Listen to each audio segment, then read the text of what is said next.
Drum roll, please. Oh my God! Ladies and gentlemen, welcome to Florida's #1 hockey podcast, The Cats and Bolts. Let's get ready to rumble! Oh my God, you weren't joking. Ben Caswell, hey, good night, everybody. It's not going to get better than that. Who needs coffee?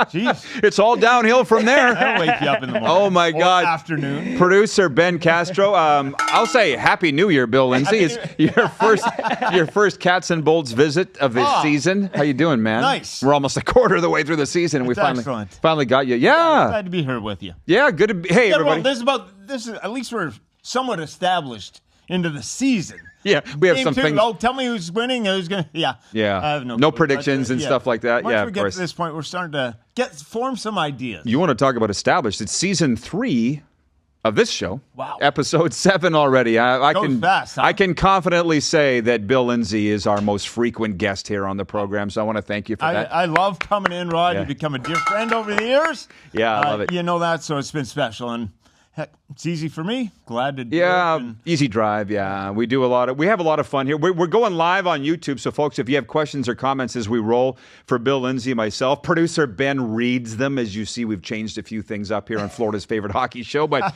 the biggest reason for the success of this show is guys like Bill Lindsay. So we appreciate that. Oh, don't sell yourself short. Well, that's what I believe. That's what I believe. And by the way, we want to welcome our sponsors and thank them. Unbridled Weddings and Events in Wellington, named top 10 wedding planners in the USA. If you're getting married in South Florida, relax and let Bree handle all the details in Wellington. DM her. And also CoolBet, coolbet.com. Sign up today and get your welcome bet bonus up to $250 with the promo code RP200. Okay. Bill Lindsay here. Let's get real serious as we get. Real serious right off the gate. Well, Huh? just the Panthers. Easing in. Panthers coming back off the road. Are you happy to have them back? Yeah, good to be back and good statement win to end that road trip Yeah, I against think so. Vegas. It's important. You watch this team, Rod, over the last few years when they need wins. I know Barkov, Kachuk's out of the lineup, but when they need wins during the regular season, they find them. I just go back to last year, right around Thanksgiving. They had lost 6 of 7 games. Day before Thanksgiving, you got Toronto. You have Thanksgiving Day, then you have to fly to Carolina and play a home and home back-to-back with Carolina. You won all 3, which you're in a slide and it really could go the other way. So that's what's impressed me with this Panther group. They know who they are. They understand their identity. Even without some of the star players in the lineup, they can plug and place, just go after it, and understanding who they are and what they're about. And that will get the job done. Goal scoring this year is going to be an issue for them to overcome that, but still, it's a very, very confident group in there. I believe in games like Vegas, end of a road trip, you're 500, you want to be a game over coming home, and those are kind of the games you look at. Yeah. Litmus test, can we win? Yes, they do, and now we get a little stretch at home. And I think the fans will be happy to see them. You get the sense that they love their Cats here. No. There's something different about you. What Something did you different. do? Did you get new teeth or new no glasses? teeth. Well, they're very Glasses. bright. Maybe that's Glasses. what it is. Yeah, there's Well, something. I paid a fortune for them, so that's good. Okay, yeah. It should be somewhat bright, somewhat straight. But Yeah, they look good. They look. I paid a fortune for them, but that was a while ago. They haven't changed since. I knew you would have lost them the old-fashioned way. Yeah, many playing times. hockey. Exactly. Yes. Okay, Ben Castro, we have comments already from the audience. I see. Also, I love the glasses. I need to say it. So we got T from the 203. What's up, Rod and Bill Lindsay? What's up, Everything. guys? And we got Welcome. Ben Cobbs. Rod, what's up, brother? I didn't get my gear last week. I'm getting it this Friday. That is Benny. He's going to try out playing goal. Welcome to the club, Ben. Welcome to the Goaltenders Union, man. We're glad to have you in it. And he plays on the adaptive team, Benny Cobbs, and he's very excited to be playing goal. awesome. So yeah, exactly, Benny. Well, I can't wait to come down there and see you play. So get the comments going. It's so much fun going live, eh? That is interesting. Yeah. Streaming, Yeah. be a little bit dangerous. Well, it's not open line. I can at least. Yeah, I can filter it out. Yeah, but Yeah. everybody's most fun that we have is Ben trying to pronounce the names. Like number 27 for the Panthers, we can't still say it. Yeah. Can you say it? Yeah, Lou Osterinen. Lou O. That's all you got to You remember. practiced it for a while. Well, Okay. He's been on the team for 4 or 5 years. Should figure it out by now. But all you got to remember is Lou and a little pause. and then Osterinen. Oh, my God. They're already jumping. Okay, hang on. Let's back it off for a sec. No, hey. This is so much fun. I'm so happy to have you here. Can you read the last question, Ben? Because this is a gooder. Do you think there will be a lot of fights Saturday? You know what they're talking about. Lots of fights. Tampa's coming to town. Yeah, Tampa. No, there won't be a lot of fights. It's wouldn't regular think so. season. They just sort that stuff out. It's a rivalry, though, which is nice. You talk about Edmonton, Calgary over the years. New York Rangers, New York Islanders, Florida. It's right there. Tampa. Elite. And again, Tampa's still hanging around this conversation. What a job Julian Breezeball and that staff has done to keep that job and window open for the Lightning. We don't like each other. It's plain and simple. So the question out there, will there be some fights? It's a possibility. You will see a lot of ferocity in that game, and the temperature will be running Okay, well, high. you've been around this little thing for 30 years. When did you pinpoint that the Panthers and Lightning don't like each other? Because it hasn't always been that way. It took a long time for us to be good at the same time. That Right. happened about 6-7 years ago. And then Tampa went on their run. We went on our run. And last 6 Stanley Cups have been represented by the state of Florida, 4 Stanley Cup champions. Imagine if that happened and it was the Ottawa Senators and the Toronto Maple Leafs. The world couldn't handle would it. happen? The world couldn't handle it. Or No. even going back, if it was the Rangers and Islanders with that kind of dominant performance, or same thing with even the Flames. It's good down here. That rivalry is massive, and whatever you want to say about the NHL and where the teams play, where they're at, where they're located, state taxes, doesn't matter. You look around the league, it's got superstars everywhere, and it's got quality teams. It just so happens that we've been able to put it together recently along with Tampa Bay, and that's why this rivalry became one of the game's best. Well, I got here at a good time 5 seasons ago because it's been nothing but great. I don't know what it was like before. I heard, and I don't want to go back. But this, Lisa, I appreciate. And Lisa, are you a fan of the Cats or the Bolts? Which, by the way, this show is morphed into exactly what I want. We have fans from both teams watching all across Florida. It's Florida's favorite hockey show. Thank you, and everybody that does that. But the night of the fights, when I see you in the press box, it's zing zing. It's a flyby. We never really get a chance to chat. I haven't asked you about that last preseason game. I want to say it was whatever the date was. I think it was September 27th or something. Mm-hmm. You couldn't have seen that coming. Who saw that coming? Yeah, you're not expecting that. Well, when I played, you did. You fought. Well, you it fought was a different camp, time. Yeah, preseason games lasted 5 hours. Right. Yes, you could never get off the ice. It doesn't happen much, and especially with what's going on, all of a sudden it just broke out, and that kind of says something. The way that training camps are set up these days. The veterans trying to get their legs underneath them, the young guys trying to make a mark, and that one just kind of blew up. Yeah, you just don't see that kind of dislike during the preseason when you're just kind of scrummaging back and forth. It's up and down, the pace is there. You might see a fight here and there, but to see that between these two teams, I believe Tampa Bay thinks they're back, and they do. They got a legitimate shot again. They should think that. Yes, they should think that. And we're trying to three-peat. So that's where it kind of spoils over into a preseason game.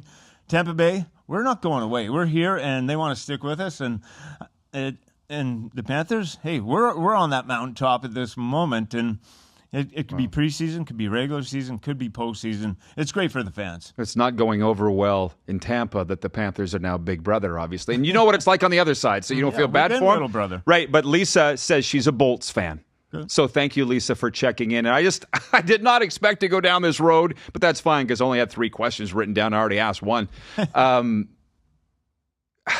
Nothing was really said. Like the Lightning got the buck thrown at him, $100,000 fine for that. Yeah. And Cooper, $20,000 or $25,000, and he didn't say a word about it. Like, what were they trying to do?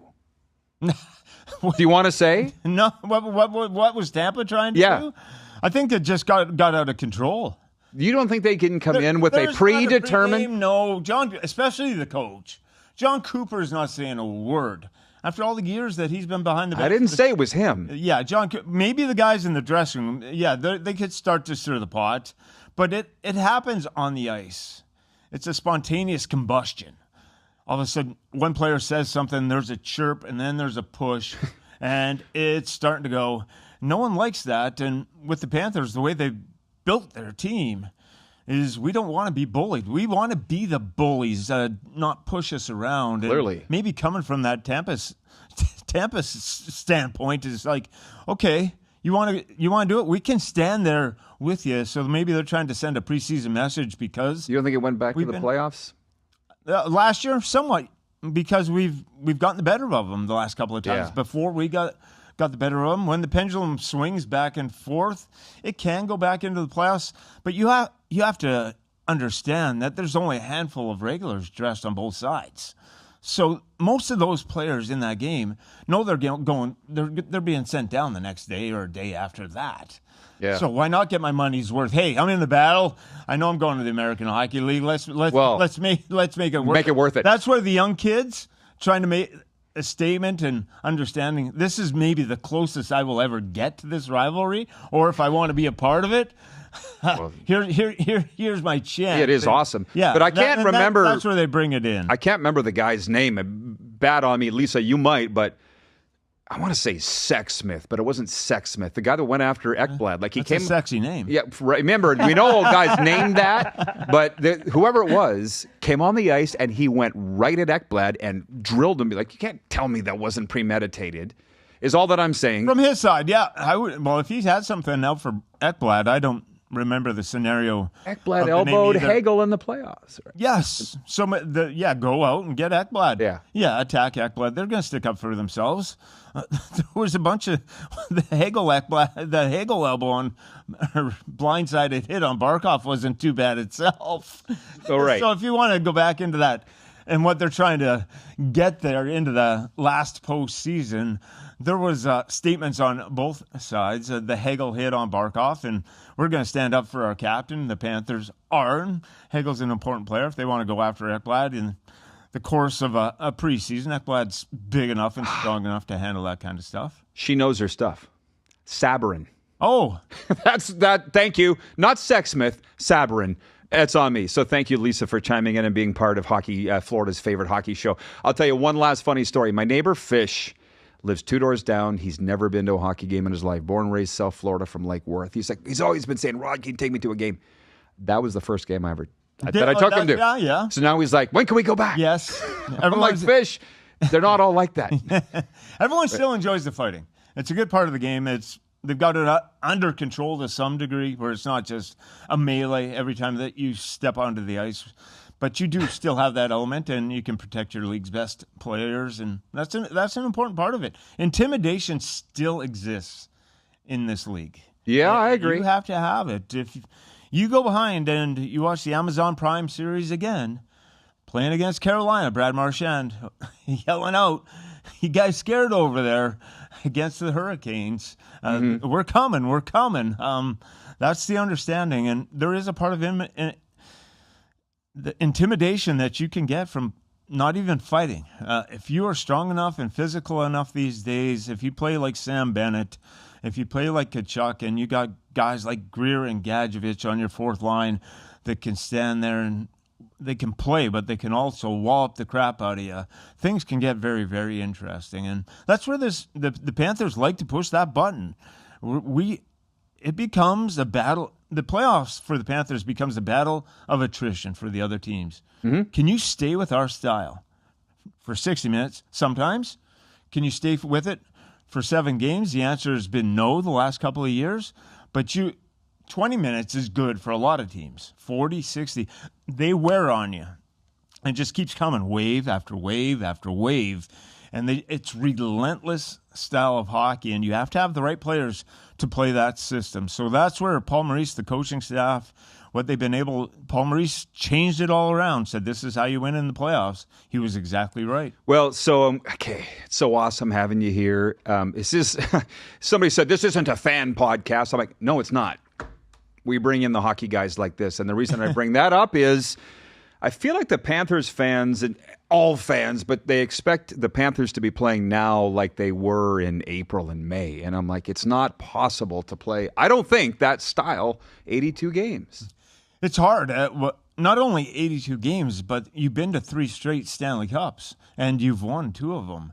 you try and prepare in the off season. The other teams are getting 5 months to lift weights, make their body stronger, get into conditioning. I remember when I missed the postseason, I could put on the 10 or 15 pounds in the off season you lose 10 pounds of muscle during the regular season usually.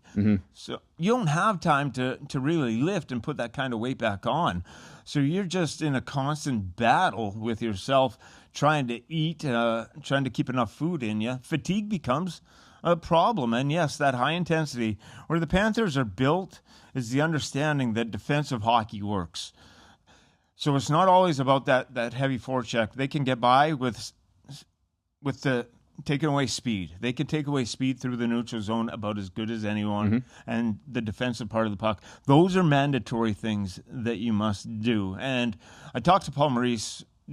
I was in a conversation with him the other day, and he just said, I'm letting some of my guys off the hook. We're in on the forecheck, and I would want them just to flat out hit guys all the time. I'm just in the understanding at this point that maybe the legs aren't there.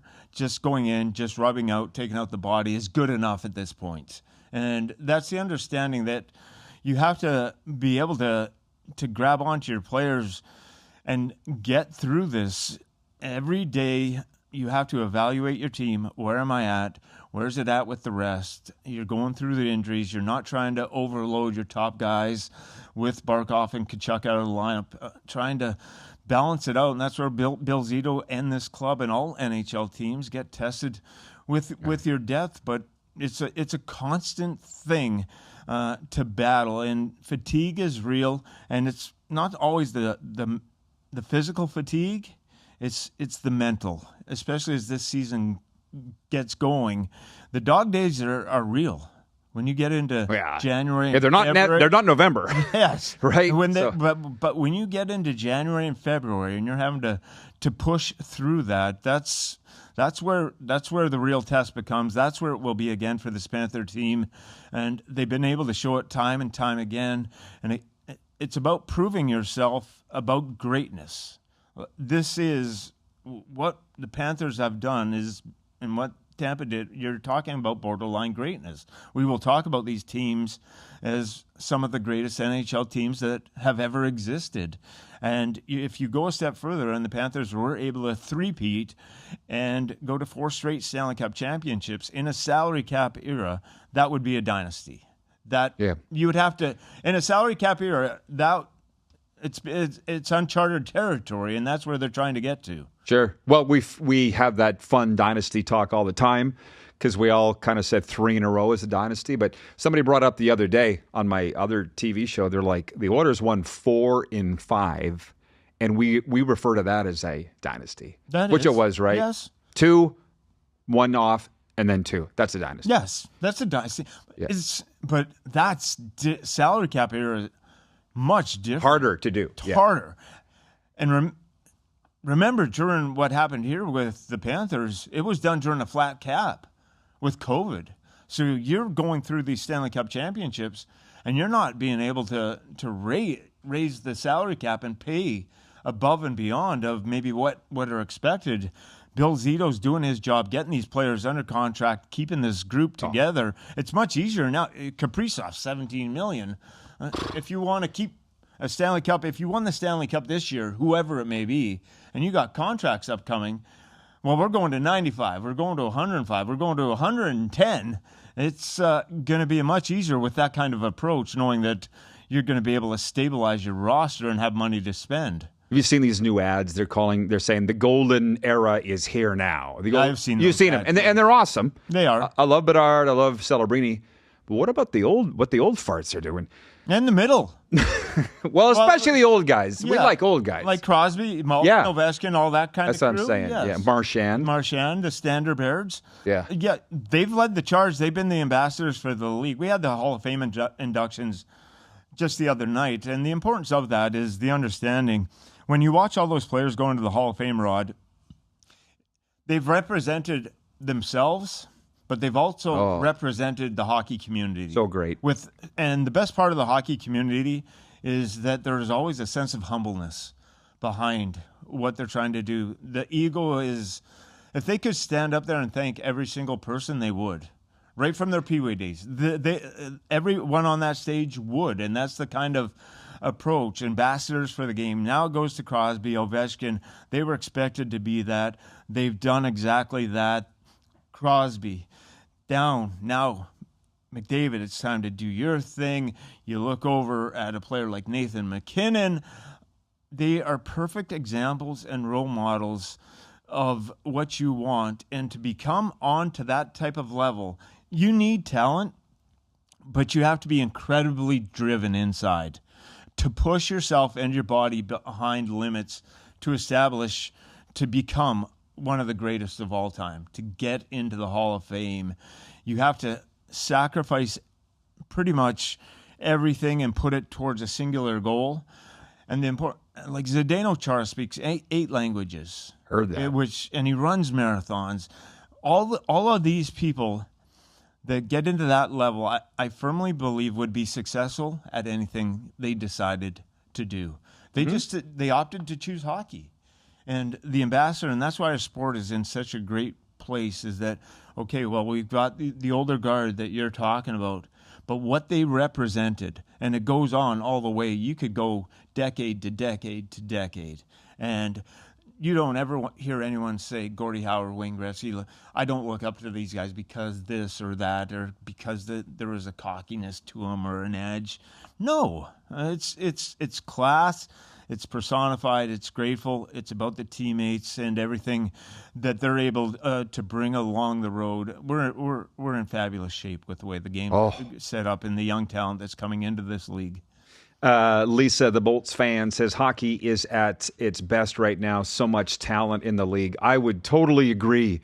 But as we're sitting here, what I love about Ovi, he looks like the 11 o'clock beer league player. And that's not an insult. No. Have you ever seen him with his shirt on? No, but I've heard. Does it build like a keg, huh? Yeah, it's awesome. Yeah. And you think this guy's the best goal scorer of all time. In the history of the game. Do you think he'll hit 1,000? He'll try. He'll stay around. So he's a 900. I'll pluck him in for 25, 30 more. So that puts him around 925, 930 at the end of this year. It's going to be tough. That's a stretch. There is going to be a dip at some point. And then all of a sudden, if it becomes 15, 20 goals, then you're talking to the age of 45, 46. That's 1,000's a stretch. Well, I would never say if somehow he got to 40 this year and that kind of mark and said, okay, I'm still there and I don't see the drop, then I'm saying 1,000. This year's critical. I would say at the age of 40 or where he's at, that if he's still able to get to a big number, then yes, 1,000. If you see a big dip down to 25, then I think the concern is real and he might not get there. You know who's the guy we got to ask is Alan May, because like 3 years ago when it became a hint that he might hit 894. Yeah. I texted Al because he wasn't having a great year. Mm-hmm. And I said, is he going to get it? And he's like, oh yeah. There was no doubt from Alan May, and he was right. Yes. So I'll ask Al. He won't be here Thursday night because he doesn't travel with a cap, or not every game, but he's not coming. But Marchand is 2 points off 1,000. He's close. I think it's 2. Yeah, Either way, he's got the 5-game goal streak going. He's the best Panther right now. Without a doubt. Where would that trade? We don't win that second Stanley Cup without him. He goes, the engine never stops running, and to see this guy at his age, got to meet him off the ice last year when he became a Panther, just stunning. The rat, the image that he portrays, it's almost like wrestling. It's not real? There's this persona on the ice, but he is so down to earth and so class. We saw that when one of his best friends lost his daughter at a young age, and he took time off to go up to be with his best friend during the regular season and be part of that. He sat down, first time I talked to him, and it was in depth. It was in conversation. When you sit down, meet him for the first time, you ask him a question, he's going to give you a real answer. He's not going to beat around the bush. It's going to be honest. It's going to be truthful. And it's not going to be a sideways. You could ask him any question. It might be a dumb question. He won't give you a sideways look. He'll think about it, and then he'll just give you an honest answer and response and retort to it. And that's part of the leadership of being on an original 6 team, knowing Boston Bruins captain, how to represent, how to be out there. But he feels a lot more comfortable in his body as who he is as a person. Mm-hmm. Now to say, okay, the media during the Stanley Cup run, this is what we're doing, and it's just layered of in-depth, which as a reporter or someone covering the game, you have to be standing there. Wow, he is giving us this Pearls. much pearls in the dressing room. He's loved by the teammates, leadership, and everything that he's gone through. But he like I was just talking about the Hall, which he's got Hall of Fame numbers. He's got 2 Stanley we're Cups. watching a Hall of Famer. Yes, live. So that's what I was just talking about with these people. Is just they have this epitome of just the understanding of what greatness is on the ice, but also off the ice. Well, I think it's one of the reasons we get along so well is we love the game of hockey so much. And he comes back from Nova Scotia, being part of that under-18 team, coaching it, and then he scores the 2 goals. To be in the building. And he's looking skyward after the first one. Yeah, it brings tears almost. It's so when great. You start to see it. It's so great. And it's funny when Zito said, it was during training camp, he was talking about Brad Marchand. He goes, doesn't it feel like he's been here forever? It does, sort of, in a way. It does. Yeah. I don't know why he fits seamlessly into a Panther uniform. So he goes right into that uniform. And credit to Brad Marchand. When he first came to our team, he was injured. When he got in the lineup, our PK was rolling. One of the best penalty killers of all time. He was not in the initial PK rotation, had second power play duty. So he played with Patrice Bergeron forever. His assumption, if I'm on the other side, if I'm getting traded to Florida, well, I got to be playing with Barkov. I played with Selke Trophy centerman forever. Pretty lucky guy. I'm sure I'll be playing on the wing. Nope, you're not playing on the wing with Barkov. Okay, Bennett, Kachuk. No. We're going to put you with Luostarinen, and we're going to put you with Anton Lundell. What's he do? Okay. Lights it up. That sounds great to me. And just torches it in the playoffs. And he made those 2 players so much better. Yeah. Like so much. The teaching and just learning by example, the education that Luostarinen and Lundell got on the spot was something that it's undeniable. And they're at another level this year, too. Right? We need them. We need them. Well, and speaking of, by the way, what was the most tearful goodbye of you leaving a team? Because you've left a few. Here in Florida. Was it? Yeah. It was tough because just the community, I fell in love. This is with the place and that early team and that early success. I had family, I had friends. I was established in the NHL. I enjoyed. It was hot, just like it is now. When we first got down here, it was booming. It was thriving. People loved hockey. I'm not going to lie, I was a flip-flops and shorts person. It suited me. I grew up. Still are. But I grew up in Canada. But that part of it, I felt, wow, the winters are going by so fast. Done practice. Okay, well, let's walk around. Let's go down to the beach. Let's hang out. Let's go for a bike ride. And let's practice the next day. You have a lot of time to get your mind off the game of hockey. So traded to Calgary. I grew up in Fernie, British Columbia, just across the way, very close. So I was very excited to go to Calgary from that standpoint. But it was hard to leave Florida. I was going to Calgary knowing I was going to be out west around the place that I grew up was a fabulous opportunity, but something here about South Florida, the players that I met, the guidance that I got, there was just something that made it extra special. And when I had to say goodbye to it, it was hard. Oh, and the reason I bring that up is as a broadcaster, I've left teams and it's hard. It's hard for everybody. So when Marchand, anybody who has to do it. So when I watched the Bruins, when the Panthers went back there, the emotion in the building. Well, that's 16 years. 16 years. And you're a staple, a fan favorite. You already had that one Stanley Cup in your rookie season there and just continue to grow. He was, and we all know Boston. Benny? Sorry, the camera. There you go. Oh. Yeah. We all know Boston sports fans. They're for real. Right. Yes. So if they love you, they love you forever. They're gonna embrace you. And Brad Marchand, he falls into that category. When you look at the other sports, Tom Brady, the David Ortiz, different type of players, Bergeron, but they know their sports. Same region. Understand their sports. I mean, the basketball teams had unbelievable success, always, the pinnacle, one of the standard bearers, and then all of a sudden the Patriots, they became everything in the NFL. Sure. Well, and the reason and they still love Brady and there. the Red Sox finally crashed through and won Sure. World Series. But the reason as I land the plane here, there's a lot of Bruins fans here, as you know. Mm-hmm. And one being Johnny O. He's been on this show, Johnny O's Gymnasium. He's texting me during that game going, Rod, why couldn't we keep him? You could, see the tears through the text. Right? And Marchand leaving wasn't easy for him. He said it, right? He wished he would have handled it differently. It's emotional. It is. Right? It's Brad Marchand, it's emotional. It gets to a point, and there also becomes an understanding when you're that competitive and you have a chance to go to a team that maybe has a chance to win a Stanley Cup. Mm-hmm. You're first and foremost a competitor at heart. You have goals. Hockey goals would be, I want to play in the NHL.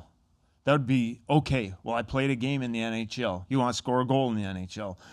The biggest part of it is now becoming a regular. Now you belong in the NHL. You are an NHL player. That sets in. Now you're on your way. The only other goal, if you don't have this and you're an NHL player, should be to win championships.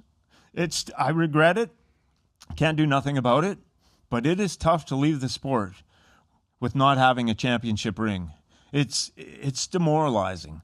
So he won it his rookie season. Yeah. So we're looking 15 years down the road and wondering, do I ever get another chance at this? So the goodbyes are tearful, but does it outweigh having a chance to win another Stanley Cup? Clearly not. And that answer was no for Brad Marchand. He could have gone back this summer. Yeah, he could have went back. The decision was there. Boston, if you evaluate, they're off to a good start. Not in a situation with the Panthers that he felt was best. And to the organization's credit and to everyone in the dressing room, there's a certain bond in that dressing room that is unique. And he knows it with Boston, but with our ownership group now, from Mr. Viola down to our general manager, down to our coach, there's a lot of belief and cohesiveness. And among that cohesiveness, now you understand that there's love and trust. And once you feel that as a player and you win that championship, hard to leave. Yeah. So I've gone to this place. Now, the option of going back to Boston is there, but I'm in a situation that is new. It's refreshing. Let's ride this out because Boston will never be taken away from him. Always go back there. Like Gretzky played for 4 teams, correct? Mm-hmm. So just think of it from that standpoint. You want to talk about painful goodbyes? Yeah. So it's hard to leave teams and situations. Some of the greatest players of all time have done it, and he made the choice, and it ended up winning a Stanley Cup. Benny, we'll wind this up here right away. But the one thing that the NHL's looking at what's going on in South Florida now, going, what's going on? And you just explained why they kept Ekblad and Bennett and Marchand and everybody in the summer. But the rest of the NHL's going, what's going on down there? Mm-hmm. And you just explained it. Mm-hmm. And Bob's not going anywhere either. Then I wouldn't think. No, once you become on a team and it becomes to this category. That there is. So I'm sitting beside you in the dressing room, and I wholeheartedly love you.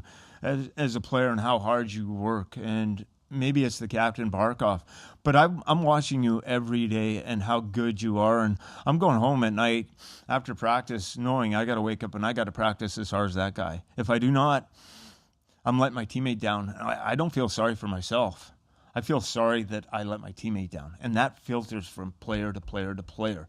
You are sitting in that dressing room with the dependency and trust and understanding that guy is going balls to the wall. I have to have that same sort of commitment. And with that commitment becomes an honest love for the person sitting beside you. And to have love, and then there's trust, and there's belief. And Mr. Viola calls it serviceable leadership. Your leaders are there to serve others. And that is what Barkov and the leaders are there to serve other people. They are not to be served. They are not to be looked after. They are the examples. And it filters down throughout player to player. And once you become and you feel that as a team, it's really hard to let go of, because you so badly want to be part of that. And that's why we've been able to keep these players with that part of understanding. It's a special, special place to play hockey. And now you know the rest of the story, everybody. That he just explained what's going on here and why this team is going to win for a long time. What was that? Oh, what was the radio show back in the day? The rest of this story. Paul Harvey. Paul Harvey, thank you. Yeah, exactly. Yes. A lot of the kids won't know who that is. Yeah, But that's way over the head. yeah, Kirby has checked in, says, hey, Billy, Kirby Lupel from the Cats. No, I know and Kirby. Rats. Hi, He's Kirby. Great guy, Kirby. Thanks for checking in. And we're not over time, but we got to go. Ben has a date. Ben's got a date? Yeah, let's bring him on. What do we got? Who are we dating, Ben? No, I don't got a date. If there's any pretty ladies out there want to go on a date, you let me know. Lisa, the Bolts fan, just saying, we got a guy here. Betty, what's up at here at Podcast Junkies? You guys are rocking and rolling. We are rocking and rolling. We are busier than ever. Just probably had my best month last month. I'm signing up people left and right. And if you want a show produced by yours truly, Ben Castro, come on by to Podcast Junkies. How many podcasts are you doing out Ben. here? Yeah, Billy would, yeah. I'm almost at 40 clients now. Oh, my God. Hey. Where do you have the time? I don't have the time. You don't have the time. I don't have the time. Here's the thing. You could date Ben, you'll never see him. Because he's working all the time, making money. So exactly. Yeah, all right, Betty. Well, Billy, this has been awesome, man. Thank Rod, you. Appreciate you. Pleasure. Always. Tampa fans out there, we all love you too. Yeah, it's all thank great. you, guys. State of Florida, hockey, man. It's the best place in the Wow. world. It's the best place in the world. We'll see Your you. boy Bedard's cooking, huh? Oh, eight points in a row. I know you're 8 games. salivating over there. 8-game point streak. I can't believe you didn't bring him up. Next week. Next time. Next time. When he's got 25 games with points in a row. Yeah. All right, everybody. We'll see you at Ameribank Arena, Caps and Cats. She liked that. You may be getting a call, Ben. Lisa liked that. We'll see you next week here on Cats and Bolts. Oh, almost caught it.